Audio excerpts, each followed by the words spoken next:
she says it, I'm going to give it a try. What made you want to try cooking and eating less meat? Cooking and eating less meat, that's a good question. So, I grew up in a family that we were members of Cattlemen's Association. We ate a lot of meat. It never even occurred to me growing up to ever even think about being a vegetarian or to try cooking without meat. And fast forward many years later, about 15 years ago, I met a friend who invited me to go to lunch with her to a place here in Houston called Foddy. And it was on West Harmon, Dunvale. And she was a big meat eater, and she also came from a family of chefs. Like my family owned restaurants. Her family was involved in professional chef work. And she's a really good cook, but she told me, she said, you're going to love this place, and when I go there, I'll only get the vegetarian sampler. And isn't that crazy, because she was such a big meat eater? And so I thought, well, if she says it, I'm going to give it a try. But up to that point, the thought of just eating vegetables just seemed foreign and ridiculous, and I would never consider that even remotely. But I went to this place, and it was just like no other place I'd ever been, and the variety and the colors and the textures, and it was like a carnival of food. It was really amazing.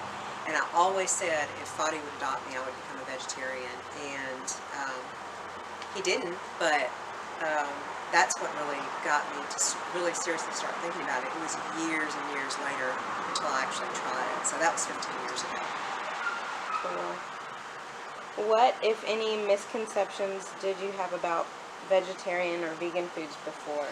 Oh, plenty, up to that point. So I just thought that it was a really, I mean, it never really occurred to me. When it did finally occur to me, I just thought, how completely impossible. Like, that just seems like the most, I thought of it either as overcooked vegetables like you would see at a cafeteria, or raw food, like, you know, really crunchy hippie food, and like raw celery and raw, which interestingly I've learned to incorporate that too, but that's just not something that I was interested in. So that was my misconception I should say, that that it was just, you know, boring and bland, and how could anybody live that way? So. Cool.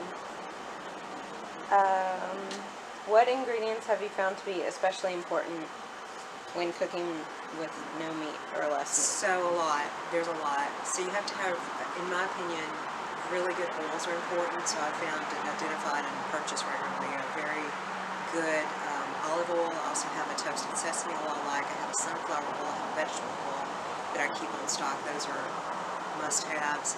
And nuts are very important, and a variety of nuts, walnuts, pecans, cashews, you name it. That's really important.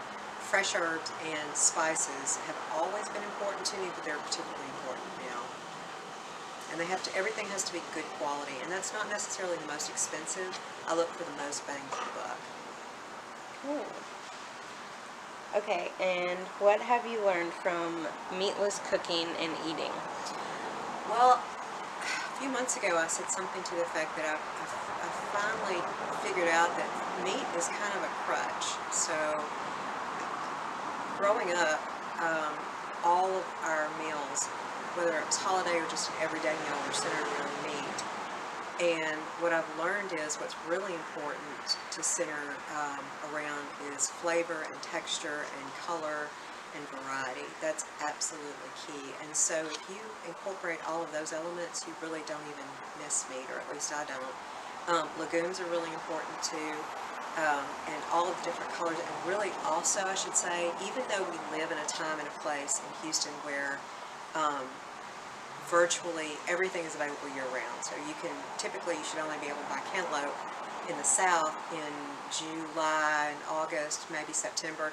Now you can almost get it year-round. And to know and to buy within the seasons that things are actually available locally, so I guess you could say, shorthand that and say shop locally, is what locally grown, I should say, is really important. Thank you. Absolutely.